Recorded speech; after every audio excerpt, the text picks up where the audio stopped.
Hello students, मैं हूं आपका educator Kamalaksh Jha. First of all merry Christmas to all of you. आपको और आप सभी की फैमिली को हैप्पी क्रिसमस।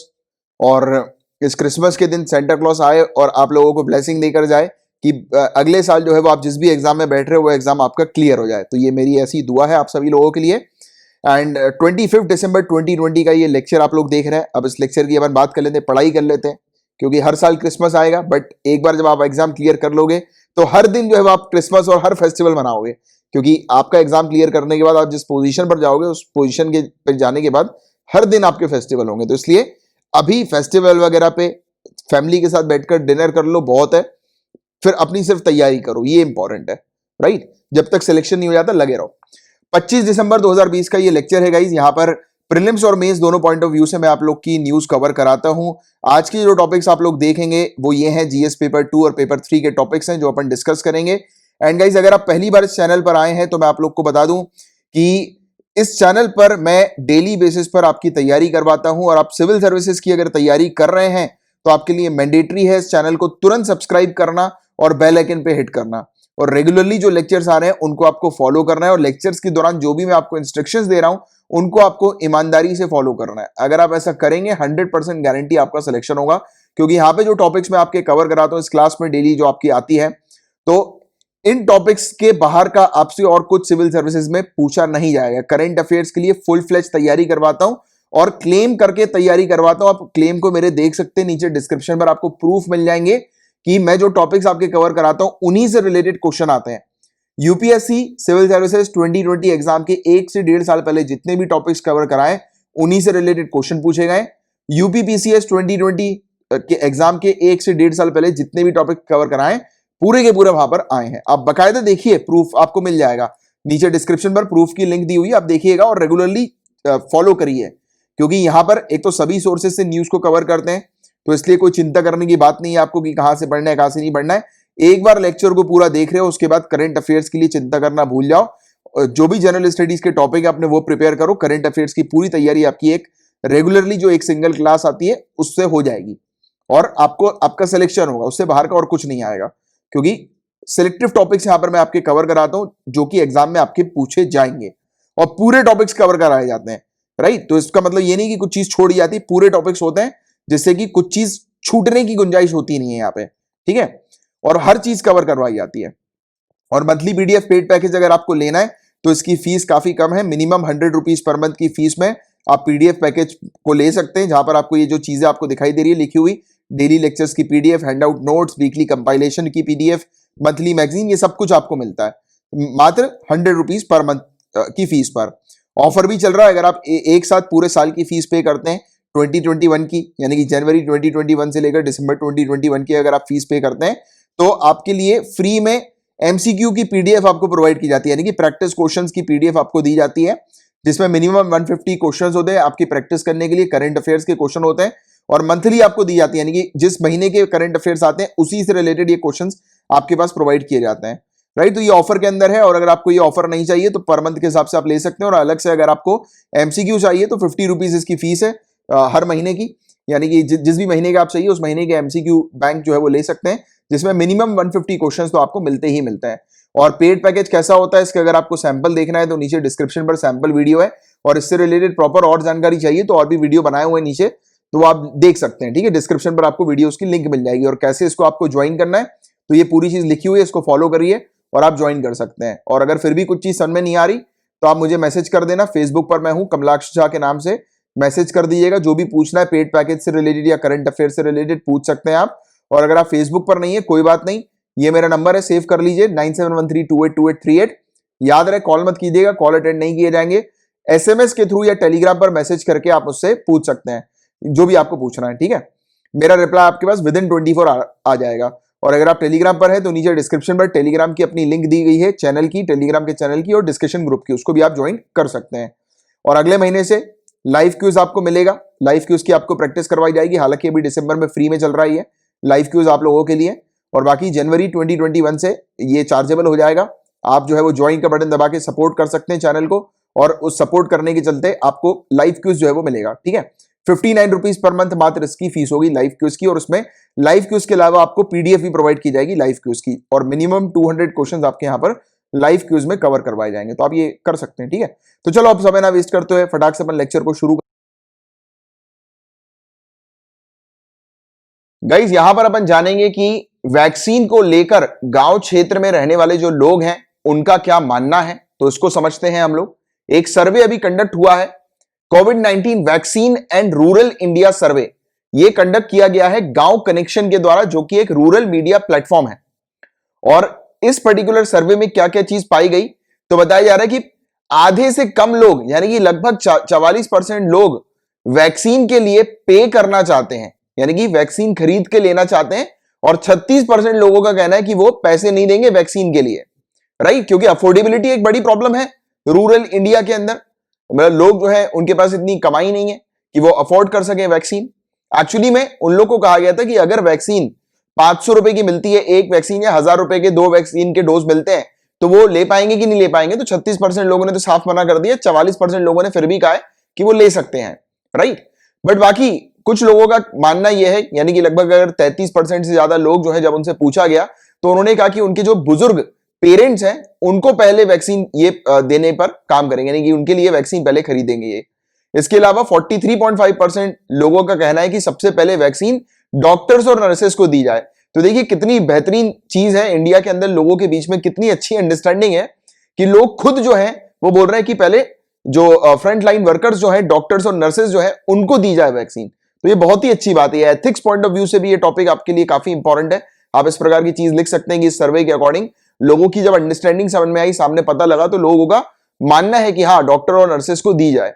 तो हमारी कंट्री में वाकई में लोगों के बीच में एक अच्छी अंडरस्टैंडिंग है, राइट। तो इस प्रकार के आंसर आप लिख सकते हैं, मेंस में भी, एथिक्स में भी लिख सकते हैं, या प्रीलिम्स में वैक्सीन से रिलेटेड क्वेश्चन आएगा ही आएगा। आप जानते हैं कि क्योंकि ट्रेंडिंग टॉपिक है और ये तो आना ही आना है। तो ये वाले पॉइंट्स आप नोट डाउन करते चलिए, क्योंकि ये आपके लिए काफी हेल्पफुल होने वाले हैं मेंस के समय पर भी, और even prelims point of view से भी इंपॉर्टेंट हो सकते हैं, बट उतना नहीं है, क्योंकि ये वाले जो सर्वे का आंकड़ा है वो प्रीलिम्स में उतना नहीं पूछा जाएगा, बट मेंस में पूछा जा सकता है। अच्छा, 51% से ज्यादा लोगों का मानना है कि चाइना की कॉन्स्पिरेंसी है ये, चाइना की साजिश ही हम लोग को देखने को मिलती है कि चाइना ने ये वायरस जो है वो छोड़ा है। 51% से ज्यादा लोगों का मानना है। 22% का मानना यह है कि लोगों ने प्रिकॉशंस नहीं लिए। लोगों को कहा गया था सरकार के द्वारा कि सोशल डिस्टेंसिंग मेंटेन करनी है, मास्क पहनना है, तो लोगों ने प्रिकॉशन नहीं लिए और इसलिए केसेस बढ़ गए। तो देखिए लोग के बीच में यानी कि ये सब चीजें भी बिल्कुल आ रही हैं सामने। इसके अलावा 18%, और ये गांव क्षेत्र के लोगों की अंडरस्टैंडिंग है, शहर वालों की बात नहीं हो रही, गांव क्षेत्र की बात हो रही है।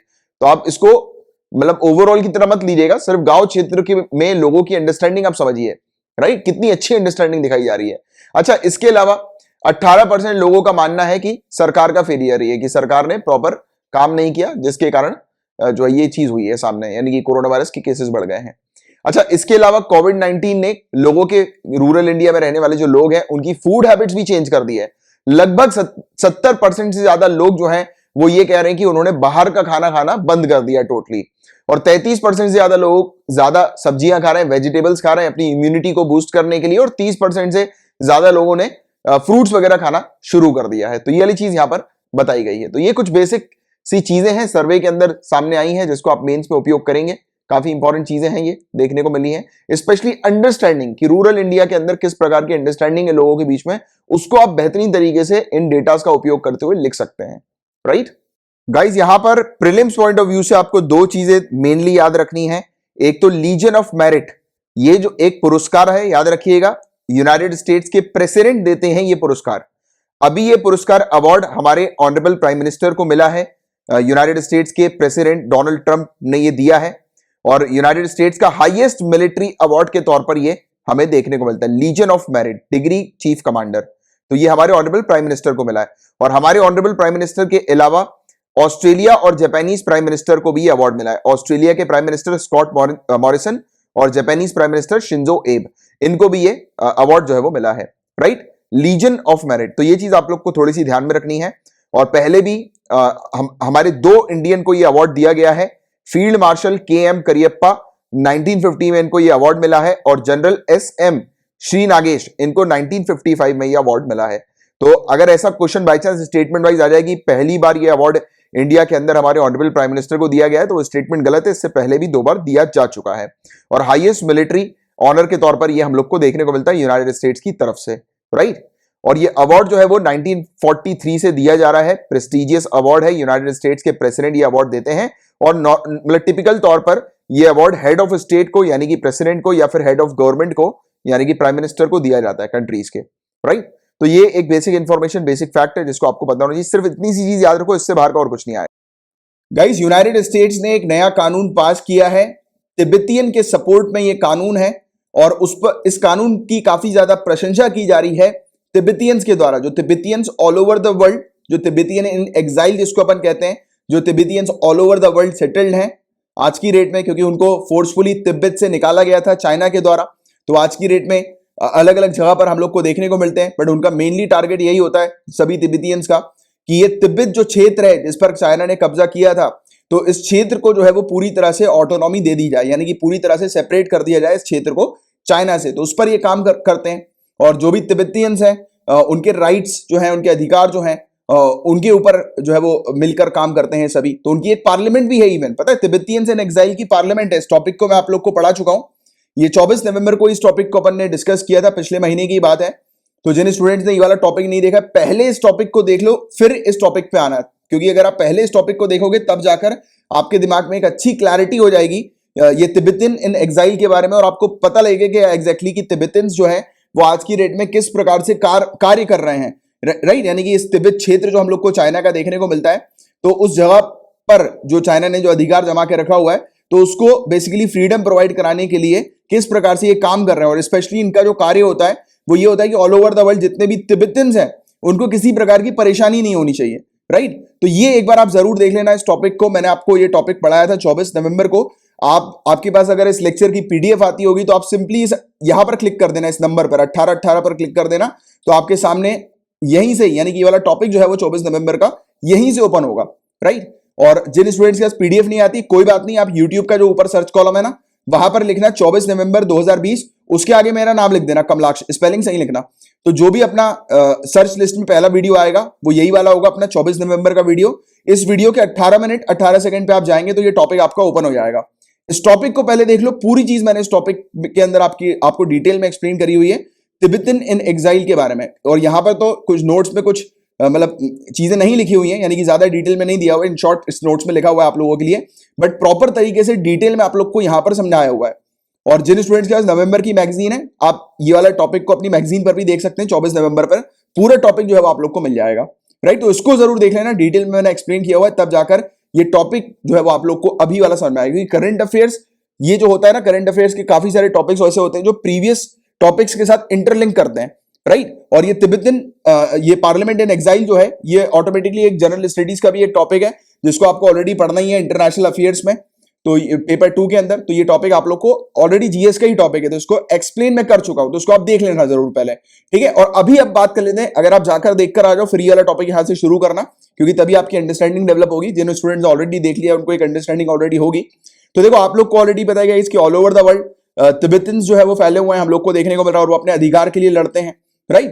तो यूनाइटेड स्टेट्स की कांग्रेस ने एक कानून पास कर दिया तिब्बतियन के सपोर्ट में, राइट। और इस कानून के तहत यहां पर तिब्बतियन बुद्धिस्ट को अधिकार दिया है कि वो अपने नेक्स्ट इनकारनेशन जो दलाई लामा का है, यानी कि अगला जो अवतार दलाई लामा के होने वाले हैं, उसको वो चूज कर सकते हैं बिना किसी चाइना के इंटरफेरेंस के। यानी कि चाइना से उनको सिक्योरिटी प्रोवाइड करा दी है कि चाइना किसी भी प्रकार से हस्तक्षेप नहीं करेगा, इंटरफेरेंस नहीं करेगा। उनकी जो प्रॉपर प्रोसेस होती है दलाई लामा को चूज करने की, उस पर किसी भी प्रकार का हस्तक्षेप नहीं करेगा। इवन इस कानून के अंदर यह भी लिख दिया है यूनाइटेड स्टेट्स ने कि अगर कुछ चाइनीज गवर्नमेंट ऑफिशियल पकड़ाए गए इस प्रकार की हरकत करते हुए, यानी कि इंटरफेरेंस करते हुए, प्रोसेस जो होती है दलाई लामा को सिलेक्ट करने की, उसमें हस्तक्षेप अगर करते हुए पकड़ाए गए, या यूनाइटेड स्टेट्स को पता लगा कि चाइनीज गवर्नमेंट इसमें इन्वॉल्व है, हस्तक्षेप कर रहे हैं दलाई लामा को सिलेक्ट करने की प्रोसेस में, तो यूनाइटेड स्टेट्स उन चाइनीज गवर्नमेंट ऑफिशियल के खिलाफ सख्त कार्रवाई करेगा, उनके ऊपर सैंक्शन इंपोज कर देगा। जैसे कि पहले एक बार हुआ था, चाइनीज ऑफिशियल ने पांचेन लामा के सिलेक्शन के लिए काफी इंटरफेरेंस किया था, राइट। और इसके अलावा तिब्बतियन पार्लियामेंट इन एग्जाइल जो है उसकी लेजिटिमेसी को एक्नॉलेज किया है यूनाइटेड स्टेट्स ने, कि यूनाइटेड स्टेट्स ने तिब्बतियन पार्लियामेंट इन एग्जाइल को मान्यता प्रोवाइड करी है, उसको एक्नॉलेज किया है, राइट, रिकॉग्नाइज किया है। राइट। और इसके अलावा जो एग्जाइल कम्युनिटी जो है, यानी कि जिनको बाहर भगाया गया था चाइना के द्वारा, तो वो कम्युनिटी जो इलेक्ट करती हैं पार्लियामेंट को, तिब्बतन पार्लियामेंट इन एग्जाइल को, तो उस पूरी प्रोसेस को इन्होंने और उस पूरे पार्लियामेंट को इन्होंने लेजिटिमेट घोषित कर दिया, यानी कि ये सही है और उसको मान्यता प्रोवाइड करा दी। राइट, तो ये एक बड़ी चीज है तिब्बतन के लिए, और इसी चीज को लेते हुए तिब्बतन जो है वो काफी ज्यादा खुश भी हैं, ये प्रशंसा कर रहे हैं यूनाइटेड स्टेट्स के इस डिसीजन की, इस कानून की। राइट, और साथ ही साथ यहां पर कहा गया है कि जो तिब्बतन का जो पूरा एनवायरमेंट है और पानी के जो रिसोर्सेज हैं तिब्बतन प्लेटू में, उनको प्रोटेक्ट करने के लिए भी कुछ प्रावधान, कुछ प्रोविजन इसके अंदर हम लोग को देखने को मिल रहा है यूनाइटेड स्टेट्स के इस कानून के अंदर। तो कुल मिला के मोटी मोटी चीज जो है वो ये है कि यूनाइटेड स्टेट्स तिब्बतन्स को काफी ज्यादा सपोर्ट कर रहा है। अब वो सपोर्ट क्यों कर रहा है, देखो ये यहां पर ये चीज तो आपको बताई नहीं जाएगी आर्टिकल्स वगैरह के अंदर, इस पर आपको एक अंडरस्टैंडिंग डेवलप करनी होगी। जैसा मैंने आपको ऑलरेडी बताया था, यूनाइटेड स्टेट्स चाइना को अटैक करने के लिए, क्योंकि आप जानते हैं कि यूनाइटेड स्टेट्स और चाइना के बीच में कट्टर दुश्मनता है, तो यूनाइटेड स्टेट्स क्या कर रहा है, चाइना को कमजोर कर रहा है। इसने एक तीर छोड़ा हुआ है, कौन सा वाला तीर छोड़ा है, उइगुर मुस्लिम्स का। याद आ रहा है, उइगुर मुस्लिम्स के बारे में अपन ने डिस्कस किया था। उइगुर कम्युनिटी जो हम लोग को देखने को मिलती है चाइना के अंदर नॉर्थ वेस्टर्न रीजन पर, जिंगजियांग प्रोविंस में। याद आ रहा है कि नहीं आ रहा, कुछ दिनों पहले ही उइगुर कम्युनिटी के बारे में पढ़ाया था आप लोगों को। तो पहले तो उसने एक तीर उइगुर कम्युनिटी के कंधे पर रखकर चला दिया, या बंदूक उनके कंधे पर रख के चलाई चाइना के ऊपर। दूसरी बंदूक रख दी तिब्बतन्स के ऊपर, क्योंकि आप जानते हैं कि तिब्बतन्स भी अपोज में हम लोग को देखने को मिलते हैं चाइना की पॉलिसी के, क्योंकि चाइना ने तिब्बत को जो है वो कब्जा किया था तिब्बत के ऊपर चाइना ने। अगर हम लोग बात करें, चाइनीज पीपल लिबरेशन आर्मी जो है उसने 1950-1951 में तिब्बत को ऑक्यूपाई कर लिया था, कब्जा कर लिया था उसके ऊपर। राइट, फिर जितने भी तिब्बतन्स थे जो प्रोटेस्ट कर रहे थे उनके ऊपर अत्याचार किया गया, और फिर उनको मजबूरन अपनी जगह पर, अपने घर को छोड़कर भागना पड़ा, दूसरी जगह जो है वो शरण लेनी पड़ी। राइट, तो ये चीज ऐसी हुई थी। तो आज की डेट में जो ऑल ओवर द वर्ल्ड जो तिब्बतन्स मौजूद हैं, वो चाह रहे हैं कि प्रॉपर ऑटोनॉमी जो है वो मिल जाए तिब्बत को और तिब्बतियंस को। राइट, तो इस पर ये काम करते हैं, ये पूरा मूवमेंट चलाते हैं, और तिब्बतियंस के राइट्स जो है, अधिकार जो है, उनके लिए ये लड़ते हैं, काम करते हैं। राइट, तो ये चीज हम लोग को देखने को मिलती है। और देखिए अभी क्या हो रहा है कि अभी अगला दलाई लामा जो है वो इलेक्ट होने जाना है, क्योंकि 14 दलाई लामा जो है गाइस, वो अब उनकी उम्र काफी ज्यादा हो गई है, 85 साल के ये हम लोग को देखने को मिल रहा है। तो नेक्स्ट जो दलाई लामा जो इलेक्ट होंगे, तो उसके लिए इन लोग चिंतित है, अभी कार्य कर रहे हैं, बट इनको ये डर है कि कहीं चाइना हस्तक्षेप ना कर दे इनकी इस प्रोसेस पे। क्योंकि चाइना क्या चाह रहा है, चाइना चाह रहा है कि उनका बंदा, यानी कि उनका पपेट दलाई लामा बन जाए, क्योंकि ये अगर इलेक्शन की प्रोसेस में, दलाई लामा को चूज करने की प्रोसेस में अगर हस्तक्षेप करती है चाइना, क्योंकि चाइना का मकसद यही है कि वो दलाई लामा, अपना आदमी को बिठाना चाहती है दलाई लामा की पोजीशन पे, जिससे कि चाइना उस अपने आदमी से, अपने पपेट के थ्रू पूरे मूवमेंट को, यानी कि ये तिब्बतन्स के जो मूवमेंट है, यानी कि तिब्बतन जो एग्जाइल में हम लोग को देखने को मिलते हैं, ऑल ओवर द वर्ल्ड जो देखने को मिलते हैं, उनके जो मूवमेंट है उसको चाइना के फेवर में ये ला सके, कर सके। तो इसके लिए कहीं ना कहीं ये चाइना पूरी तरह से इन्फ्लुएंस करना चाहती है कि दलाई लामा जो है वो इन्हीं का आदमी बने। राइट, यानी कि चाइना का ही जो लॉयल पर्सन जो है वो बने। तो इस पर जो है ये काम कर रहे हैं अभी कि ऐसी हरकत ना हो, तो इसके लिए जेन्युइन पर्सन दलाई लामा की पोजीशन पर आए। तो इसी के लिए यूनाइटेड स्टेट्स ने तिब्बतन्स को प्रोटेक्शन दी हुई है। हालांकि यूनाइटेड स्टेट्स का कहना है कि हम तो तिब्बतन को सपोर्ट कर रहे हैं, बट क्यों कर रहे हैं, उसके पीछे का कारण भी तो आपको पता होना चाहिए ना, चाइना को काउंटर करने के लिए, क्योंकि यूनाइटेड स्टेट्स चाइना को हर तरीके से काउंटर करना चाह रहा है। और इसके एग्जांपल्स आपको इंटरनेशनल रिलेशंस पे लगातार दिखाई दे रहे हैं, और इन्हीं सब चीजों को कंसोलिडेट करते हुए आपको तैयारी करनी है अपनी। एक तो उइगुर वाला वो एग्जाम्पल मैंने आपको दिया, दूसरा एग्जाम्पल ये, यहां पर मैं आपको वही चीज बताता हूं कि जो बिल्कुल एग्जैक्टली पिन पॉइंट होती है, ये सब चीजें आर्टिकल्स के अंदर नहीं दिखाई देंगी, लिखा हुआ नहीं होगा न्यूज़पेपर। आप मेरा लेक्चर इसलिए तो देखते हो, और रेगुलर मेरे स्टूडेंट्स इसलिए कंटिन्यूअसली देखते हैं, क्योंकि यहां पर जो अंडरस्टैंडिंग आपकी बिल्डअप होती है वो आर्टिकल के बियॉन्ड जाकर अंडरस्टैंडिंग बिल्डअप होती है, क्योंकि लिखी हुई चीज तो हर जगह होती है। राइट, तो ये वाली चीज है, इस पर जरूर ध्यान देना। और जब भी आप मेंस का आंसर लिखें और यूनाइटेड स्टेट्स की कोई भी अगर पॉलिसी आ रही है, तो देखो कोई भी कंट्री अगर कुछ पॉलिसी किसी के फेवर में बनाती है, तो उसके पीछे का जो कैलकुलेशन है वो जानना जरूरी है, कि उसके पीछे उसने क्या कैलकुलेट किया और क्यों इस प्रकार की, क्यों सपोर्ट कर रहा है यूनाइटेड स्टेट्स तिब्बतन्स को। ऑब्वियस ही बात है, यूनाइटेड स्टेट्स काउंटर करना चाह रहा है चाइना को, और उसको चाहिए उसके सपोर्ट में कुछ लोग जो कि चाइना को काउंटर करें इंटरनेशनल प्लेटफॉर्म पे भी और वैसे भी। तो ये सब चीजें, जैसे बोलते हैं ना कि मतलब दो अगर आपस में, यानी कि एक इंडिविजुअल के दो लोग दुश्मन है, तो दुश्मन का दुश्मन दोस्त होता है, ऐसा बोलते हैं ना। तो वही वाली चीज है यहाँ पर कहानी। तो ये चीज हम लोग को देखने को मिल रही है यूनाइटेड स्टेट्स की तरफ से। उइगुर को भी अपने फेवर पे ले लिया है, तिब्बतियंस को भी अपने फेवर पर ले लिया, और इंटरनेशनली बहुत सारी पॉलिसीज तो चलती रहती हैं, हम लोग को देखने को मिलती है, जो मैं आपको समय समय पर बताता रहता हूँ। तो और दलाई लामा जो 14th है, ये हम लोग को जो एट प्रेजेंट देखने को मिल रहा है, ये भी याद रखना, ये भी कभी कभी प्रीलिम्स में आ सकता है कि करंट दलाई लामा कौन से नंबर के हैं, तो 14 नंबर के हैं। 15th दलाई लामा का इलेक्शन होना बाकी है, ये चीज याद रखना, ठीक है। और नहीं तो स्टेटमेंट वाइज ऐसा क्वेश्चन आ सकता है कि 15 दलाई लामा भी है और 16 दलाई लामा के इलेक्शन के लिए पूरी प्रोसेस हम लोग को देखने को मिल रही है, जो चल रही है, जिस पर संरक्षण दे दी है यूनाइटेड स्टेट्स ने, सपोर्ट कर दिया यूनाइटेड स्टेट्स ने तिब्बतियंस को। तो वो 16th नहीं है, वो 15th है, ठीक है। 15th दलाई लामा के इलेक्शन के लिए प्रोटेक्शन दे रहा है यूनाइटेड स्टेट्स, राइट।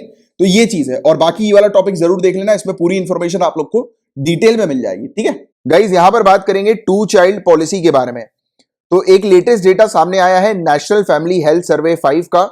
इसमें एक्सपर्ट्स का कहना है कि इंडिया को आवश्यकता नहीं है 2 चाइल्ड पॉलिसी की। 2 चाइल्ड पॉलिसी का मतलब हम दो हमारे दो, यानी कि एक कपल 2 ही बच्चों को पैदा करें, 2 ही बच्चों को बर्थ दे, ये चीज है।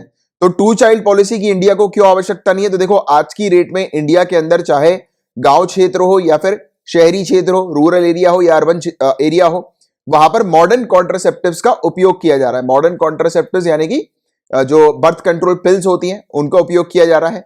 फैमिली प्लानिंग में इंप्रूवमेंट देखने को मिल रहा है। लोग बाग अपनी डिमांड्स के अकॉर्डिंग या फिर अपनी इनकम के अकॉर्डिंग अपनी फैमिली प्लानिंग वगैरह कर रहे हैं कि वो अपने बच्चों को संभाल पाएंगे कि नहीं पाएंगे, जितनी उनकी इनकम है उसके अकॉर्डिंग। तो ये एक हम लोग को देखने को मिल रहा है कि एक प्रकार की अंडरस्टैंडिंग लोगों के बीच में डेवलप हुई है, राइट। इसके अलावा एक महिला जो बच्चों को बर्थ देती हैं, तो एवरेज नंबर पर जो महिला बच्चों को बर्थ देती है उसमें गिरावट आई है, राइट। यानी कि अपनी पूरी रिप्रोडक्टिव साइकिल में जो महिला जितने बच्चों को बर्थ दे सकती हैं तो उसमें रिडक्शन हुआ है। इसको अपन टोटल फर्टिलिटी रेट कहते हैं। क्या कहते हैं? Total fertility rate. ये भी चीज आपको पता होनी चाहिए, TFR।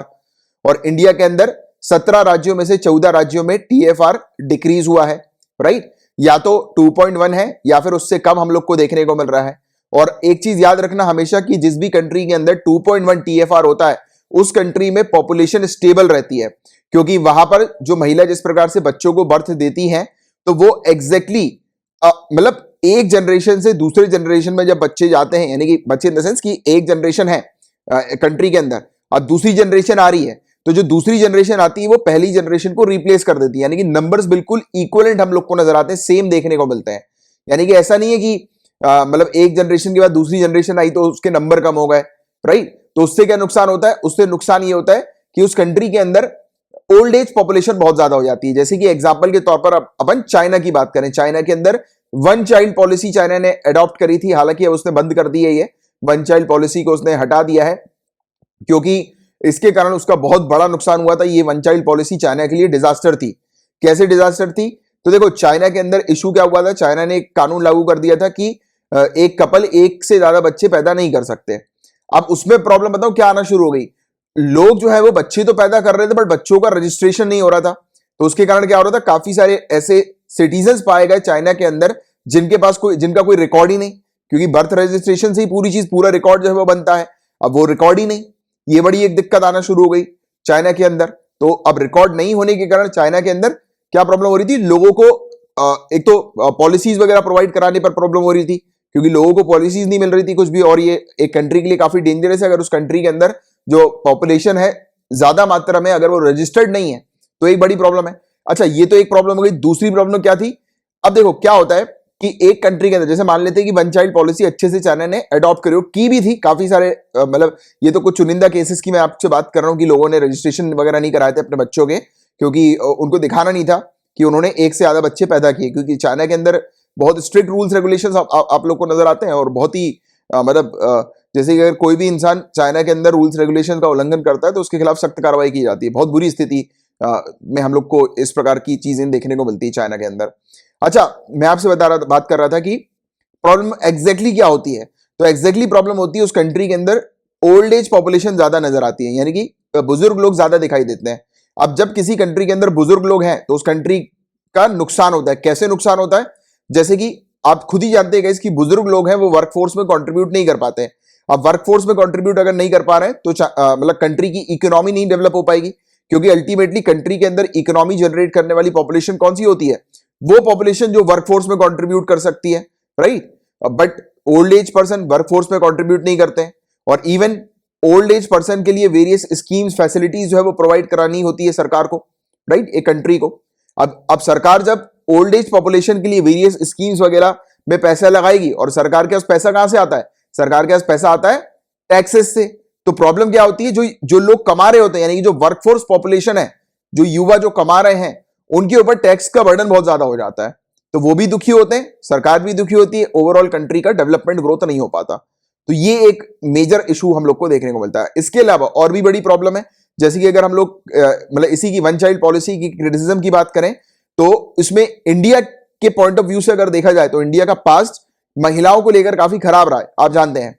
जैसे कि लोग बाग जो है, आपने देखा होगा, पहले भी पढ़ा भी है इवन आपने, कि मतलब सेक्स सिलेक्शन होता है, कि जेंडर सिलेक्शन होता है, कि जो बेबी जो होंगे वो लोग जानते हैं कि मेल बेबी को फेवर करते हैं, बॉय बेबी को फेवर करते हैं, राइट, लोग बाग। और एबॉर्शन करवा दिया जाता है पहले से पता लगा के कि मदर के वोम में जो है वो अगर बेबी फीमेल है तो मार दिया जाता है। तो ऐसी चीजें भी हम लोग को देखने को मिली है, राइट। आप लोग जानते हैं इसके बारे में भी, इस प्रकार के केसेस सामने आए हैं इन्फेंटिसाइड के, फीमेल फीटस के इन्फेंटिसाइड या फीमेल बेबी को मार दिया जाता था, राइट। तो ऐसे केसेस बढ़ जाएंगे अगर टू चाइल्ड पॉलिसी हो जाएगी, क्योंकि लोगों के पास जो है वो सिर्फ 2 ही अटेम्प्ट्स होंगे बेबी को करने के लिए, और वो अगर मेल बेबी चाहते हैं तो ऑब्वियस सी बात है कि फीमेल बेबीज को मारेंगे। तो इस प्रकार से क्राइम भी जो है वो बढ़ेगा इंडिया के अंदर। और ह्यूमन राइट एक्टिविस्ट के अकॉर्डिंग यही चीज बताई गई कि एंटी वुमेन लॉ है ये, या फिर पॉलिसी होने वाली है ये जब लागू हो जाएगी टू चाइल्ड पॉलिसी, तो ये काफी खराब भी है। तो इस प्रकार की आलोचनाएं ये पॉलिसी के ऊपर हम लोग को देखने को मिल रही है। तो ये बेसिकली एक आपको जानकारी होनी चाहिए टू चाइल्ड पॉलिसी से रिलेटेड पूरी ओवरऑल चीजें। और हमने ये भी जाना कि लेटेस्ट डेटा के अकॉर्डिंग हमारी कंट्री के अंदर एट प्रेजेंट सिचुएशन स्टेबल है, पॉपुलेशन की सिचुएशन स्टेबल है ऑलरेडी, जो है वो जो बर्थ रेट है वो कंट्रोल में हम लोग को नजर आ रहा है, राइट, क्योंकि लोग बाग एजुकेटेड हो गए, फैमिली प्लानिंग कर रहे हैं। तो ये सब डेटा जो है उसमें हम लोग को पाया गया, देखने को मिला। तो ये सब चीज आप मेंस में उपयोग कर सकते हैं, ठीक है। अब नेक्स्ट टॉपिक की बात करेंगे। हाई कोर्ट जो है गुवाहाटी की हाई कोर्ट ने ऑर्डर किया है कि कंपोजिट फ्लोर टेस्ट जो है वो होगा आसाम की ऑटोनोमस बोडोलैंड टेरिटोरियल काउंसिल में 26 दिसंबर या उससे पहले। तो देखिए, कंपोजिट फ्लोर टेस्ट का मतलब क्या होता है कि इस काउंसिल के अंदर हेड कौन करेंगे, इस काउंसिल को लीड कौन करेंगे, तो उनको अपनी मेजॉरिटी जो है वो साबित करनी होगी। जैसे कि पार्लियामेंट के अंदर जब कंपोजिट फ्लोर टेस्ट डिक्लेयर किया जाता है तो इसका मतलब क्या होता है, पार्लियामेंट के अंदर या स्टेट लेजिस्लेचर के अंदर चीफ मिनिस्टर या प्राइम मिनिस्टर, पार्लियामेंट की बात करें तो प्राइम मिनिस्टर, और इसकी बात करें स्टेट लेजिस्लेचर की तो चीफ मिनिस्टर जो हम लीडर हम लोग को देखने को मिलता है हाउस के, तो उनको क्या करना होता है, उनको अपनी मेजॉरिटी प्रूफ करनी होती है। तो वैसे ही है यहां पर कि ऑटोनोमस बोडोलैंड टेरिटोरियल काउंसिल के इलेक्शन पर जो विवाद हम लोग को सामने नजर आया था, तो उस विवाद को जो है वो रिजॉल्व करने के लिए गुवाहाटी हाई कोर्ट ने बोला है कि अब जो भी यानी कि जो भी लीडर अभी एट प्रेजेंट सामने आए हैं, यानी कि जो भी विजेता हुई है जो पार्टी, तो उसको अपनी मेजॉरिटी प्रूफ करनी होगी। एक्चुअली में हुआ क्या था, 40 मेंबर की एक काउंसिल हम लोग को देखने को मिलती है, ऑटोनोमस बोडोलैंड टेरिटोरियल काउंसिल। तो इस काउंसिल का इलेक्शन हुआ था। इलेक्शन के तौर पर हमें देखने को मिला था कि एक सिंगल लार्जेस्ट पार्टी जिसके पास 17 सीट थी वो थी Bodoland People's Front. But problem क्या हुई कि बीजेपी और United People's Party Liberal UPPL, इन्होंने सपोर्ट कर लिया गण शक्ति पार्टी को, राइट, और इसके तहत इन्होंने सरकार जो है वो बना ली काउंसिल की, राइट। तो ये चीज हम लोग को देखने को मिली और इसी चीज पर जो है वो अभी पूरा मुद्दा आ रहा है। पिटीशन फाइल कर दी गई है कि इस प्रकार की हरकत हुई है, यानी कि सिंगल लार्जेस्ट पार्टी जो थी उसको तोड़ने के लिए इस प्रकार की रणनीति जो है वो खेल ली गई। तो इसको लेकर पिटीशन फाइल हुई और फिर गुवाहाटी हाई कोर्ट ने कहा है कि कंपोजिट फ्लोर टेस्ट होगा, यानी कि अब किस पार्टी के पास मेजॉरिटी है उस चीज को प्रूफ करना होगा। तो ये चीज यहां पर अब देखने को मिलेगी। बट हालांकि ये चीज आप लोग के लिए काम की नहीं है, सिर्फ एक अंडरस्टैंडिंग आपको होनी चाहिए कि इस प्रकार की हम लोग को आसाम के अंदर देखने को मिल रही है। बीटीसी के अंदर, ऑटोनोमस बीटीसी के अंदर इस प्रकार का इशू है। बट मेनली आपको ऑटोनोमस डिस्ट्रिक्ट काउंसिल्स क्या होते हैं इसके बारे में पता होना चाहिए गाइज। हालांकि इस टॉपिक को मैं आप लोग को पहले भी डिटेल में पढ़ा चुका हूं। आई थिंक अपन ने अगस्त से सितंबर में ये ऑटोनोमस डिस्ट्रिक्ट काउंसिल वाले टॉपिक को डिटेल में पढ़ा था। तो देखिए, छठे शेड्यूल के अकॉर्डिंग 4 राज्य हमारी कंट्री के अंदर है, आसाम, मेघालय, त्रिपुरा, मिजोरम। तो इसको आप ATMM के नाम से याद कर सकते हो, रट सकते हो कि 6 शेड्यूल के अकॉर्डिंग ATMM यानी कि आसाम, त्रिपुरा, मेघालय और मिजोरम। ATM होता है ना, ATM मशीन होती है, तो ATM से पैसा निकलता है, मनी निकलता है, तो ATMM करके ट्रिक आप रट सकते हो, याद कर सकते हो। तो ATMM के अंदर हम लोग को ट्राइबल एरियाज देखने को मिलता है। बट ये जो ट्राइबल एरिया है ये शेड्यूल एरिया से काफी डिफरेंट होता है, राइट, छठे शेड्यूल के अंदर। और यहां पर बताया जाता है कि स्टेट के अंदर एग्जीक्यूटिव अथॉरिटी के तहत ये पूरे एरिया आते हैं और यहां पर डिस्ट्रिक्ट काउंसिल क्रिएट किया जाता है, रीजनल काउंसिल क्रिएट किया जाता है, जो कि पूरी तरह से लेजिस्लेटिव और जुडिशियल पावर्स अपनी एक्सरसाइज करते हैं इन एरियाज पर। यानी कि मोटे मोटे तौर पर आपको यह चीज पता होनी चाहिए कि इन 4 राज्यों के अंदर एक अलग से डिस्ट्रिक्ट काउंसिल क्रिएट किया जाता है, एक ऑटोनोमस डिस्ट्रिक्ट काउंसिल होता है जिसका कार्य क्या होता है, जिसकी फंक्शनिंग क्या होती है कि प्रॉपर तरीके से ट्राइबल्स के वेलफेयर के लिए काम करना, कि ट्राइबल्स को प्रॉपर तरीके से सुरक्षा प्रोवाइड की जाए। ट्राइबल जो जनजाति हम लोग को देखने को मिलती है उनको प्रॉपर सुरक्षा के साथ संरक्षण उनका किया जाए और वेरियस उनके लिए पॉलिसीज वगैरह लाई जाए, स्कीम्स वगैरह लाई जाए उनके अपलिफ्टमेंट के लिए, उनके बेनिफिट के लिए। तो ये स्पेशली ऑटोनोमस डिस्ट्रिक्ट काउंसिल का काम हम लोग को देखने को मिलता है ये 4 राज्यों के अंदर, और इन राज्यों के अंदर हर एक डिस्ट्रिक्ट है उसके पास ऑटोनोमस डिस्ट्रिक्ट काउंसिल हम लोग को देखने को मिलती है, राइट। और वहां पर गवर्नर जो होते हैं वो ट्राइबल एरियाज की बाउंड्री को मॉडिफाई कर सकते हैं या डिवाइड भी कर सकते हैं एक नोटिफिकेशन के थ्रू। तो ये चीज हम लोग को यहां पर देखने को मिलती है ऑटोनोमस डिस्ट्रिक्ट काउंसिल के अंदर। तो यही बस सिंपल सी चीज आपको पता होनी चाहिए, जो काउंसिल है ये पूरी तरह से, इसके काउंसिल के पास पावर होती है कि ट्राइबल एरियाज के वेलफेयर के लिए अपनी मतलब जो भी इसको ठीक लगे उसके अकॉर्डिंग ये कार्य कर सकते हैं, राइट। और इसमें जो होती हैं वो लेजिस्लेटिव मेंबर्स हम लोग को देखने को मिलते हैं। तो असम का जो लेजिस्लेचर है उसके अंदर जो मंत्री वगैरह जो हम लोग को देखने को मिलते हैं तो वो पूरे इस काउंसिल के मेंबर के तौर पर नजर आते हैं, ठीक है।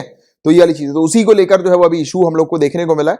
तो उस पर अभी जो है वो हाई कोर्ट का ये डिसीजन था जिसके बारे में मैंने आपको बताया। हालांकि this thing is not important, mainly autonomous district council के बारे में आइडिया होना चाहिए, स्पेशली वाली चीज की 6ठे शेड्यूल के अकॉर्डिंग किस किस राज्य के पास ऑटोनोमस डिस्ट्रिक्ट काउंसिल हम लोग को देखने को मिलती है। तो ये 4 राज्यों का नाम आपको पता होना चाहिए, आइडिया होना चाहिए इसके बारे में।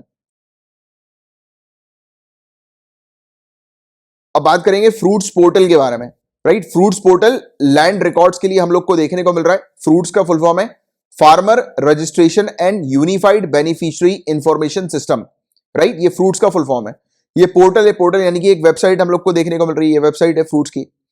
किस पर्टिकुलर स्टेट गवर्नमेंट की वेबसाइट है, याद रखना Karnataka state government. Karnataka state government का ये ई गवर्नेंस प्रोजेक्ट हम लोग को देखने को मिल रहा है।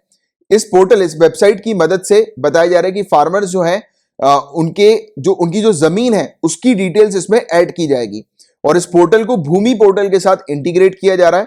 अब फार्मर्स को सब रजिस्ट्रार ऑफिस जाने की आवश्यकता नहीं होगी, पूरी डिटेल उनकी जमीन से रिलेटेड वो यहां पर जो है वो मेंशन करेंगे।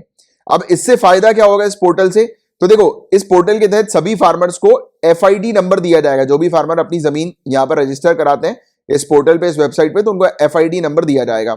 इस नंबर का उपयोग करते हुए अगर फार्मर को लोन वगैरह लेना है किसी बैंक से या फाइनेंशियल इंस्टीट्यूशन से, तो फार्मर क्या करेगा, अपना इस एफआईडी नंबर को देगा जहां पर भी वो लोन लेने जाएंगे, जिस भी बैंक में या फाइनेंशियल इंस्टीट्यूशन में। तो एफआईडी नंबर का उपयोग करेंगे बैंक या फाइनेंशियल इंस्टीट्यूशन, और उस एफआईडी नंबर से पूरी चीज बैंक पता लगा लेगी कि वो सामने वाले जो किसान हैं, फार्मर है, उनके पास कितनी प्रॉपर्टी है, और जो भी वो लोन मांग रहे हैं उसके एवज में मॉर्गेज करके ये प्रॉपर्टी अगर रखी जाएगी तो उनको कितना लोन मिलेगा। क्योंकि देखो जो भी रिक्वायरमेंट्स होती है बैंकिंग सेक्टर की तो वो तो फुलफिल करनी होती है किसानों को, तो उसके लिए किसानों को कहीं जाने की आवश्यकता नहीं, सिर्फ एफआईडी नंबर देंगे किसान और बैंक जो है या फिर फाइनेंशियल इंस्टीट्यूशन जो है वो पूरी डिटेल्स किसानों की प्रॉपर्टी से रिलेटेड निकाल लेंगे, राइट। और उनको पता लग जाएगा, और इवन ये भी पता लग जाएगा कि किस प्रॉपर्टी के ऊपर कितना लोन है, अगर कहीं पेंडिंग लोन तो नहीं है उस प्रॉपर्टी के ऊपर, तो ये पूरी चीज जो है वो एफआईडी नंबर के थ्रू पता लग जाएगी बैंकिंग इंस्टीट्यूशन या सभी फाइनेंशियल इंस्टीट्यूशन को। तो ये चीज हम लोग को यहाँ पर देखने को मिली है, और फ्रूट्स का ये काम है। मेनली पता होना चाहिए फ्रूट्स किसके लिए है, तो फार्मर्स की जमीनों को रजिस्टर करने के लिए है। ये प्लेटफॉर्म पोर्टल है, किसका है, कर्नाटका सरकार का। और इस पोर्टल से क्या होगा, किसानों को इजिली जल्दी से जल्दी लोन मिल जाएगा, और बैंकर्स को भी कोई प्रॉब्लम नहीं होगी, बैंकिंग और फाइनेंशियल इंस्टीट्यूशंस को कोई इशू नहीं होगा। डायरेक्टली उनको पूरा जो भी डेटा चाहिए होगा प्रॉपर्टी से रिलेटेड वो पूरा यहां पर मिल जाएगा, ठीक है। उसके लिए एफआईडी नंबर की आवश्यकता होगी जो कि किसानों को प्रोवाइड किया जाएगा इस पोर्टल में, जो भी किसान रजिस्टर करेंगे उनको, ठीक है। तो ये चीज है। अब नेक्स्ट टॉपिक की बात करेगा तो यहां पर ग्रेट इंडियन बस्टर्ड की पहले बात करते हैं, फिर एक इनिशिएटिव के बारे में बात करेंगे। तो देखो ग्रेट इंडियन बस्टर्ड आईयूसीएन की रेड लिस्ट में क्रिटिकली इंडेंजर्ड कैटेगरी की ये बर्ड हम लोग को नजर आती है, ठीक है। ये ग्रेट इंडियन बस्टर्ड है, और ये जो बर्ड है गाइस ये schedule 1 Indian wild life protection act 1972 के अंडर भी देखने को मिलती है। सीएमएस कन्वेंशन और सीआईटीईएस के अपेंडिक्स 1 में भी इसको संरक्षण दी गई है, और कुछ रिकवरी प्रोग्राम भी हम लोग को देखने को मिलते हैं। Integrated development of wildlife habitat जो ministry of environment and forest का है, उसके तहत रिकवरी प्रोग्राम हम लोग को नजर आते हैं। रिकवरी प्रोग्राम यानी कि ये जो स्पीसीज है इनकी पॉपुलेशन को ज्यादा बढ़ाना है, राइट, उस पर काम करना है। एक प्रोजेक्ट ग्रेट इंडियन बस्टर्ड भी हम लोग को देखने को मिलता है, राजस्थान सरकार का प्रोजेक्ट है। इस प्रोजेक्ट के तहत जो ब्रीडिंग ग्राउंड जो होते हैं, यानी कि जहां पर ये पक्षी ब्रीडिंग करते हैं, राइट, तो उस पर्टिकुलर ग्राउंड को फेंस कर दिया जाता है, जिससे कि वहां पर वो क्षेत्र पर वो ब्रीडिंग कर पाए और उनको प्रोटेक्शन दे दी जाए। तो इस प्रकार की चीज राजस्थान के अंदर हम लोग को देखने को मिलती है, राइट। साथ ही साथ कुछ प्रोटेक्टेड एरियाज और भी हैं जहां पर ये ग्रेट इंडियन बस्टर्ड हम लोग को देखने को मिलती है। वो है डेजर्ट नेशनल पार्क सेंचुरी, कहां पर है? राजस्थान में, याद रखना। रौलापाड़ू wild life sanctuary Andhra Pradesh में है, और Karera wild life sanctuary Madhya Pradesh में हम लोग को देखने को मिलती है। देखो, ये वाइल्ड लाइफ सेंचुरी के नाम याद रखना, डायरेक्टली क्वेश्चन आ सकता है कि ये फलाना वाइल्ड लाइफ सेंचुरी कहां पर है, तो ऐसे क्वेश्चन भी डायरेक्टली बन सकते हैं, तो ध्यान देना थोड़ा, ठीक है। इसके अलावा इंडिया के अंदर कहां कहां पर ये पक्षी पाई जाती हैं? तो राजस्थान के अंदर 2 डिस्ट्रिक्ट हैं, जैसलमेर और बारमर। तो यहां पर हम लोग को ज्यादा पक्षी ये पाई जाती हैं, ग्रेट इंडियन बस्टर्ड। इसके अलावा कुछ कम मात्रा में और भी दूसरी जगह पाई जाती है, गुजरात, मध्य प्रदेश, कर्नाटका, महाराष्ट्र और आंध्र प्रदेश में, ठीक है। तो अगर स्टेटमेंट आता है कि ये पक्षी सिर्फ राजस्थान में पाई जाती है, तो वो स्टेटमेंट गलत है। ये पक्षी दूसरी स्टेट्स में भी पाई जाती है, बट थोड़ी कम मात्रा में पाई जाती है, बट पाई जाती है, ठीक है। और अभी ये टॉपिक न्यूज में इसलिए क्योंकि देखो क्या हो रहा है कि इन पक्षियों को थोड़ी सी प्रॉब्लम हो रही है, यानी कि इनकी मौत ज्यादातर हो रही है। किसके कारण? ये जो तार वगैरह होता है ना बिजली के, उसके कारण इनकी मौत हो रही है, बिजली के तार में टकरा के। रात में इनको बिजली का तार दिखता नहीं है और ये टकरा जाती है और इनकी मौत हो जाती है। तो अभी क्या हो रहा है? अभी ministry of environment, forest and climate change ने wildlife conservation society India के साथ मिलकर एक यूनिक इनिशिएटिव शुरू किया है, जिसका नाम है फायरफ्लाई बर्ड डाइवर्टर। इसको आप जुगनू बोल सकते हो, जुगनू बर्ड डाइवर्टर हम लोग को देखने को मिलता है, फायरफ्लाई। तो ये फायरफ्लाई जुगनू होते हैं बेसिकली, ये फायरफ्लाई जैसा आपने शायद देखा होगा, जुगनू को रात में चमकते हैं वो। तो अभी क्या हुआ है कि जितनी भी ये ओवरहेड पावर लाइंस है, यानी कि वो बिजली के तार जितने भी हैं, और जहां पर ग्रेट इंडियन बस्टर्ड पॉपुलेशन रहती है, तो वहां पर जितने भी बिजली के तार हैं वहां पर ये फायरफ्लाई बर्ड डाइवर्टर लगाया जा रहा है। यानी कि इस प्रकार की चीज इसमें दिख रही है क्या? इसमें शायद नहीं दिख रही है। तो मतलब तारों के ऊपर कुछ चीज लगाई जा रही है जिससे कि वो तार थोड़ा सा चमके, उसमें लाइट वगैरह आए तार में, जिससे कि ये बर्ड उस तार से टकराए ना, ठीक है, लाइट वगैरह से थोड़ी दूर भाग जाए, तो जिससे कि बर्ड टकराएंगे नहीं तो मतलब इनको करंट नहीं लगेगा और इनकी मौत नहीं होगी। और पावर लाइंस जो है गाइस, ये हाई वोल्टेज ट्रांसमिशन लाइन हम लोग को देखने को मिलती है, और ये काफी बड़ा खतरा है ग्रेट इंडियन बस्टर्ड के लिए, स्पेशली थार रीजन पे जहां पर ये भारी मात्रा में होती है। और बताया जाता है कि इनकी कुल पॉपुलेशन की 15% आबादी जो है, यानी कि कुल आबादी की 15% आबादी इन तारों के कारण खत्म हो गई है, मर गई है, राइट। तो ये चीज हम बताई गई। और इसके अलावा इवन ऑनरेबल सुप्रीम कोर्ट ने भी इस चीज को देखते हुए ये चीज ऑर्डर पास करी थी कि जितनी भी ट्रांसमिशन लाइन है, पावर लाइंस हम लोग को देखने को मिलती है, वो अंडरग्राउंड जो है वो बिछाई जाए, ऊपर से ना लाई जाए, जिससे कि ग्रेट इंडियन बस्टर्ड को नुकसान ना हो। तो ये चीज भी इवन ऑनरेबल सुप्रीम कोर्ट ने मेंशन करी थी। बट इस प्रकार का भी फायरफ्लाई बर्ड डाइवर्टर जो है वो शुरू किया गया है। ये बेसिकली फायरफ्लाइज की तरह दिखता है, यानी कि जुगनू की तरह ये दिखाई देता है, और दूर से शाइन करता है पावर लाइंस के ऊपर, ये हम लोग को देखने को मिलता है रात में, जिससे कि ग्रेट इंडियन बस्टर्ड इससे टकराए ना। और ये बताया जा रहा है कि एक्सपर्ट जो है international union for conservation of nature, IUCN की जो species survival commission bustard specialist group जो है, उनके द्वारा बताया जा रहा है कि इसका समर्थन किया गया, मतलब यानी कि इस इनिशिएटिव को काफी अच्छा माना गया, इसकी प्रशंसा भी की गई है। इसके अलावा फायरफ्लाई डिटेक्टर जो है वो इंस्टॉल किए गए हैं, पोखरान तहसील राजस्थान के अंदर है, वहां पर किए गए, जहां पर ये ग्रेट इंडियन बस्टर्ड की पॉपुलेशन हम लोग को देखने को मिलती है। तो ये थे कुछ बेसिक फैक्ट्स इससे रिलेटेड, आपको ये क्लियर होने चाहिए पूरे, स्पेशली ग्रेट इंडियन बस्टर्ड के बारे में याद रखना। इससे रिलेटेड पहले भी सिविल सर्विसेज में क्वेश्चन आ चुके हैं, दोबारा से आ सकते हैं, specially in wild life sanctuary के नाम भी आपको अच्छे से पता होने चाहिए, ठीक है। अब इस न्यूज की बात करें गाइस, तो बताया जा रहा है कि सरकार प्लान कर रही है कि ये एक डीएफआई डेवलपमेंट फाइनेंस एंटिटी या इंस्टीट्यूशन ये सेटअप करेगी। इसके नाम से आपको क्या समझ में आ रहा है? डेवलपमेंट। हमारी कंट्री के अंदर जो भी डेवलपमेंट होता है, स्पेशली इंफ्रास्ट्रक्चर डेवलपमेंट, तो वहां पर फाइनेंस प्रोवाइड कराने के लिए, उसकी फाइनेंसिंग के लिए, उसकी फंडिंग के लिए ये इंस्टीट्यूशन या ये कंपनी काम करेगी। बताया जा रहा है कि अगले 3-4 महीने में ही आ जाएगी डेवलपमेंट फाइनेंस इंस्टीट्यूशन, इस पर काम चल रहा है सरकार का। और पिछली बजट स्पीच में हमारी जो फाइनेंस मिनिस्टर है निर्मला सीतारमण जी, इन्होंने प्रपोजल रखा था कि ये डीएफआईज को सेटअप करने वाली हैं, जो कि हमारे इंफ्रास्ट्रक्चर फंडिंग को प्रमोट करने में काम करेगी ये कंपनी। वही चीज जो मैंने भी आपको समझाई कि जो भी इंफ्रास्ट्रक्चर डेवलपमेंट वगैरह होता है हमारी कंट्री में, वहां पर फंडिंग प्रोवाइड कराने के लिए ये काम किया जाएगा इसका, डीएफआईज का। यानी कि डीएफआईज कंपनी सिर्फ इसी पर फोकस करेंगी, काम करेंगी। और जो सरकार की नेशनल इंफ्रास्ट्रक्चर पाइपलाइन जो है, उसके तहत जो 111 लाख करोड़ रुपए लगाए जाएंगे इंफ्रास्ट्रक्चर फंडिंग में, तो उसके लिए ये काम करेगी डीएफआईज, राइट।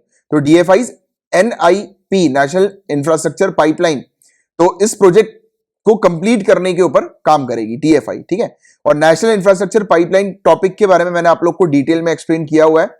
13 अगस्त 2020 के लेक्चर पे आप जाइए, लेक्चर पर जाकर आप डिस्क्रिप्शन पर देखिएगा, आपको इंडेक्स मिल जाएगा।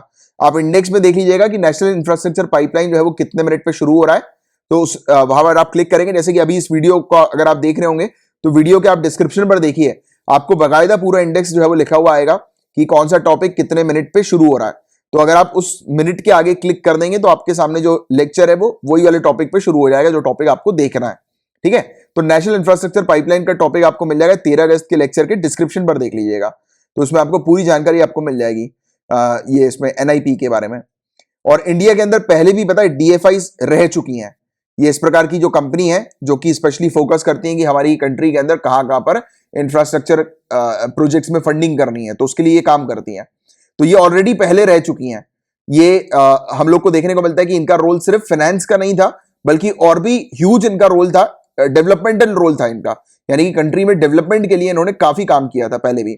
लिबरलाइजेशन से पहले जब हमारी कंट्री में एलपीजी को इंट्रोड्यूस किया था हमने, उससे पहले इंडिया के अंदर मतलब काफी सारी हमारी जो इंडस्ट्री थी उनके डेवलपमेंट के लिए डीएफआईज काम करती थी। जैसे कि आज की रेट में हम लोग आईसीआईसीआई बैंक को देखते हैं, आईडीबीआई को देखते हैं, ये पहले डीएफआईज हुआ करती थी, राइट। और कंट्री की सबसे पुरानी फाइनेंशियल इंस्टीट्यूशन आईएफसीआई लिमिटेड, ये भी डीएफआई के तौर पर कार्य किया करती थी, राइट। तो ये चीज है जिसके बारे में आप लोग को एक जानकारी होनी चाहिए कि ये चीज आने वाली है 3-4 महीनों में।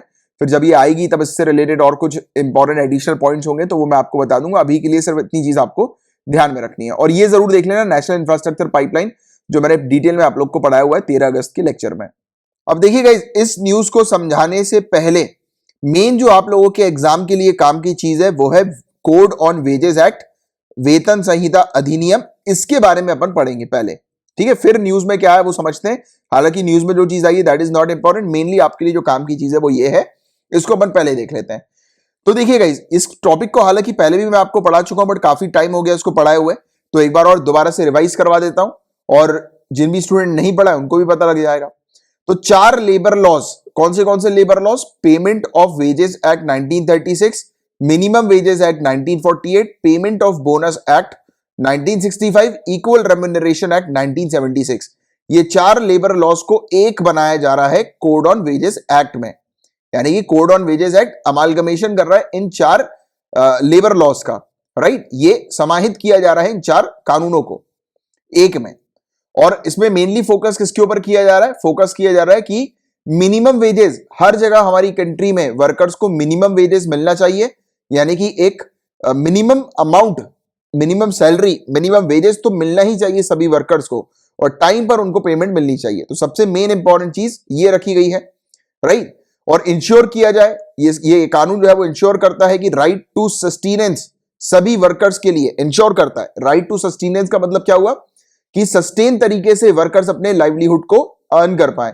यानी कि उनको जो जीवन जीना है, जीवन जो व्यतीत करना है, और जीवन व्यतीत करने के लिए जो पैसों की जो आवश्यकता होती है जिससे कि वो अपनी बेसिक नीड्स को फुलफिल कर सकें, ये उनका अधिकार है और ये उनको मिलना चाहिए, हर एक वर्कर को मिलना चाहिए। इस चीज को ये इंश्योर करता है। और इसी चीज के चलते मिनिमम वेजेस की प्रोटेक्शन उनकी बढ़ा दी गई है, इंक्रीज कर दी गई है।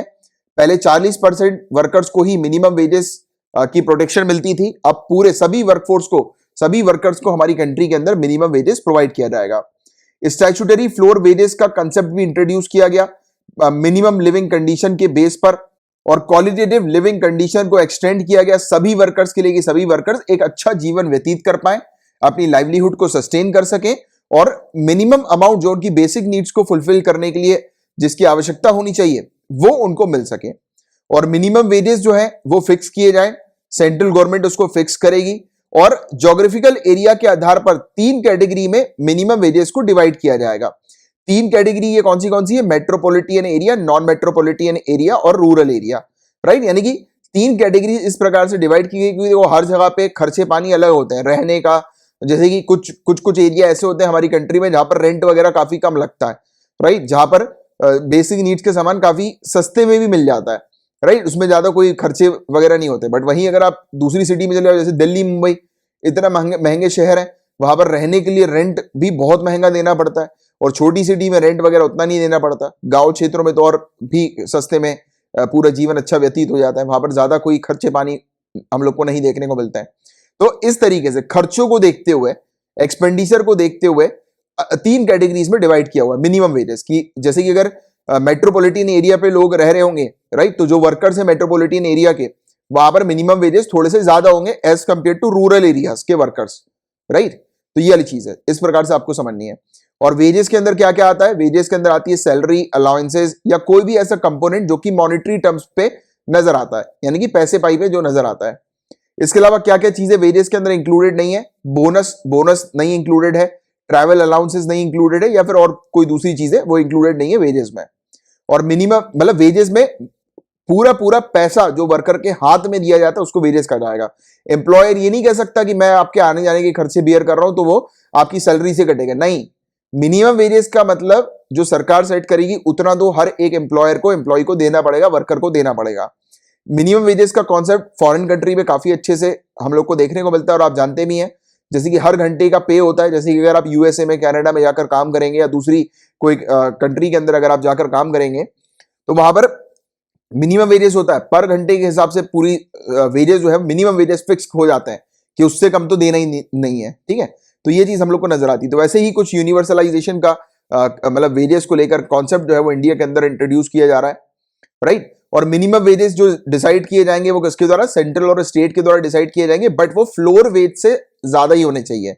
जैसे कि वहां पर उस पर्टिकुलर सिटी के अंदर या उस पर्टिकुलर जो एरिया है उस वहां पर अगर जो भी प्राइस चल रहा होगा, जैसे लेबर्स का, जैसे आप जानते हैं लेबर के अलग अलग प्राइस हम लोग को देखने को मिलते हैं अलग अलग जगह पर, तो उस जगह पर जो भी फ्लोर प्राइस चल रहा होगा उसके ऊपर ही रखा जाएगा मतलब मिनिमम वेजेस, जो कि सेट करेंगे सेंट्रल और स्टेट गवर्नमेंट।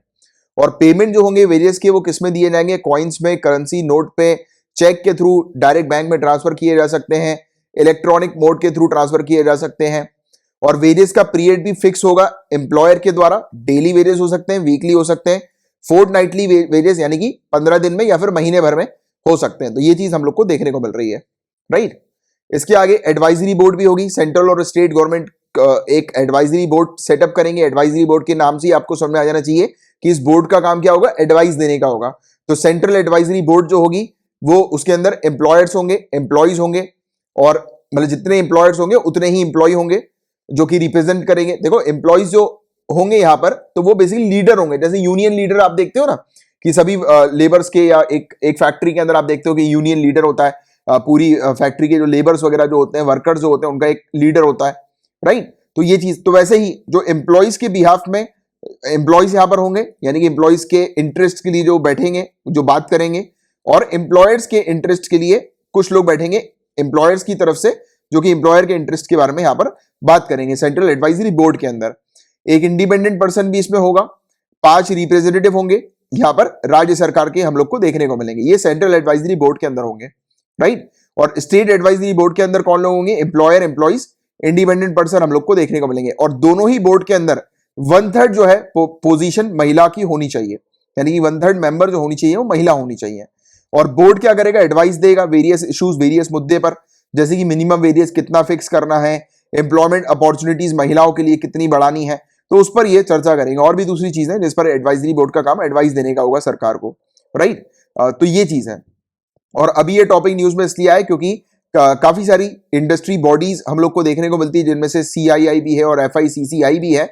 तो ये बॉडी जो है उन्होंने रिक्वेस्ट करी है लेबर मिनिस्ट्री से कि अभी वेजेस की डेफिनेशन इंप्लीमेंट नहीं की जाए, कोड ऑन वेजेस जो है उसको इंप्लीमेंट नहीं किया जाए, क्योंकि इन्होंने कहा है कि इसके कारण हो सकता है कि जो वर्कर्स हैं उनको सैलरी कम मिले, राइट। वर्कर्स को सैलरी कम मिले, फर्स्ट पॉइंट। दूसरी चीज, एम्प्लॉयर जो है वो वर्कर्स को रजिस्टर नहीं करेंगे, और रजिस्टर नहीं करेंगे तो प्रॉब्लम क्या होगी कि सोशल सिक्योरिटी जो है उनकी रिड्यूस होगी, डिडक्ट होगी। तो इस चीज की चेतावनी और कंसर्न जो है वो दिखाते हुए रिप्रेजेंटेटिव जो है इंडस्ट्री बॉडीज के, उन्होंने कहा है कि वेजेस की डेफिनेशन जो है वो ना लाई जाए। जो नई डेफिनेशन जो वेजेस की हम लोग को देखने को मिली, जिसके बारे में मैंने भी आपको पूरा पढ़ाया, जो कोड ऑन वेजेस 2019 के तहत थी, जो कि पार्लियामेंट के द्वारा पिछले साल ही पास हुआ ये कोड ऑन वेजेस 2019। और नई डेफिनेशन के तहत जो टेक होम सैलरीज होती है, जो हाथ में आया हुआ जो पैसा होता है वो कटेगा, वो कम मिलेगा, और एम्प्लॉयर्स के ऊपर भी बर्डन हो जाएगा। तो ये इस चीज को देखते हुए, नोटिस करते हुए ये अभी बताया जा रहा है, सीआईआई और एफआईसीसीआई ने बोला है कि अभी इसको इंप्लीमेंट ना किया जाए, राइट। तो ये तो थी न्यूज की बात, हालांकि इतना इंपॉर्टेंट नहीं है। मेन जो काम की बात है ये कानून से रिलेटेड है, जिसके बारे में आपको पता होना चाहिए। स्पेशली ये 4 लेबर लॉज हैं, उनको मिलाकर अमालगमेट करके एक सिंगल कानून जो है वो बनाया जा रहा है, और बन गया है ये पूरी चीज इसके बारे में मैंने आपको पूरा एक्सप्लेन किया, पढ़ाया, ठीक है। तो ये था पूरा ऑल टॉपिक। सिर्फ इतनी जानकारी होनी चाहिए आपको इस टॉपिक से related, code on various act से रिलेटेड, इससे बाहर का और कुछ नहीं आएगा, राइट। और ये था अपना आज का आखिरी टॉपिक गाइस। और मैंने आपको जितने भी टॉपिक्स पढ़ाए, अगर आपको अच्छे से क्लियर हो गए, दिमाग में बैठ गए, लाइक का बटन हिट करिएगा। नए आए हैं आप तो चैनल को सब्सक्राइब जरूर कर लीजिए और शेयर गाइस जरूर कीजिएगा। आपके शेयर करने से सपोर्ट मिलेगा और भी ज्यादातर लोगों को आप ही पहुंचाओगे कि ज्यादातर लोगों के पास ये लेक्चर, तो शेयर जरूर कर दिया करो, आपके सोशल मीडिया पे कर दिया करो या किसी भी अगर आप ग्रुप वगैरह में तो वहां कर दिया करो, राइट। और मंथली पीडीएफ पेड पैकेज अगर आपको चाहिए गाइस तो इसकी फीस काफी कम है, सिर्फ 100 रुपीज पूरे महीने की फीस है, जिसमें आपको ये पूरी चीजें मिलती हैं डेली बेसिस पर, पीडीएफ मटेरियल आपको मिलता है। इसमें ऑफर भी चल रहा है 12 महीने की, अगर आप एडवांस फीस देंगे तो आपको जो एमसीक्यू मल्टीपल चॉइस क्वेश्चन जो आपको प्रोवाइड किए जाते हैं प्रैक्टिस करने के लिए, जो सिविल सर्विसेज एग्जामिनेशन के पैटर्न पर होते हैं, करंट अफेयर्स के मिनिमम 150 क्वेश्चन होते हैं, हर महीने के हिसाब से आपको प्रोवाइड किए जाते हैं प्रैक्टिस करने के लिए, जिससे आपकी तैयारी और अच्छी होती है। ये अगर आप एक साथ पूरे 12 महीने की फीस पे करते हैं तो आपको ये पीडीएफ फ्री में मिलेगी। वरना अगर आप पर मंथ भी ज्वाइन करना चाहते हैं और अगर आपको एमसीक्यू चाहिए तो 50 रुपीज में आपको ये एमसीक्यू मिलते हैं। और अगर आपको ये पीडीएफ पैकेज ज्वाइन नहीं करना, सिर्फ एमसीक्यू चाहिए प्रैक्टिस करने के लिए, तो 50 रुपीज इसकी फीस है, उससे आप एमसीक्यू जो है वो ले सकते हैं, राइट। और पीडीएफ पैकेज को कैसे ज्वाइन करना है तो ये पूरे इंस्ट्रक्शंस यहाँ पर लिखे हुए हैं, इसको आप फॉलो कर लीजिएगा। और अगर आपको फिर भी समझ में नहीं आ रहा है तो नीचे डिस्क्रिप्शन पर एक वीडियो बना के दिया हुआ है, उस वीडियो को आप देख लीजिए तो आपको पूरी जानकारी मिल जाएगी कि कैसे आपको इसको ज्वाइन करना है, किस प्रकार से पेमेंट करनी है। और पेमेंट के बारे में हालांकि डिस्क्रिप्शन पर पूरी इंफॉर्मेशन लिखी हुई है। और जनवरी 2021 से शुरू हो रहा है लाइव क्विज, और ये पेड होगा लाइव क्विज, तो इसके लिए आप ज्वाइन कर सकते हैं। नीचे आप देखिएगा चैनल के सामने आपको एक ज्वाइन बटन दिखाई देगा, ज्वाइन बटन पे क्लिक करके आप लाइव क्विज जो है वो मतलब इसका सब्सक्रिप्शन ले सकते हैं। मंथली सब्सक्रिप्शन है इसका 59 रुपीज पर मंथ का, जिसमें मिनिमम 200 क्वेश्चन जो है वो आपके करवाए जाएंगे। इसमें आपको पीडीएफ भी मिलेगी क्वेश्चन की, ठीक है। और देखिए जो भी स्टूडेंट ये वाला पीडीएफ जो है अलग से लेना चाह रहे हैं तो उनको जरूरत नहीं, आप अगर 9 रुपए इसमें ज्यादा देंगे तो आपको लाइव क्विज के साथ पीडीएफ भी मिलेगी, राइट। और यही पूरी पीडीएफ होती है एमसीक्यू की, जिसकी मैं आपकी प्रैक्टिस करवाता हूँ, ठीक है। और बाकी और जानकारी चाहिए तो नीचे डिस्क्रिप्शन में वीडियो है, आपको मिल जाएगा।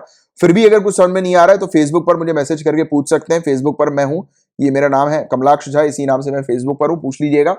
और या फिर ये मेरा नंबर है 9713282838, इस नंबर को सेव कर लीजिए और एसएमएस करके या फिर टेलीग्राम पर मैसेज करके आप मुझे जो है वो कांटेक्ट कर सकते हैं। याद रहे इस नंबर पर कॉल मत करना, कॉल अटेंड नहीं किए जाएंगे, क्योंकि जब आप कॉल करेंगे उस समय मैं आप ही लोगों के लिए लेक्चर बना रहा हूँ या काम कर रहा हूँ, तो इसलिए कॉल मत किया करो, मैसेज कर दो। मैसेज का रिप्लाई विद इन 24 आवर्स 100% मेरा आपके पास आ जाएगा, ठीक है। और अगर आप टेलीग्राम पर हो तो नीचे डिस्क्रिप्शन पर टेलीग्राम्स की लिंक दी हुई है, अपने चैनल की भी और डिस्कशन ग्रुप की भी, उसको भी आप ज्वाइन कर सकते हो। तो चलो अब मिलेंगे अपन कल, तब तक लिए bye bye, take care, have a great day ahead, Tata.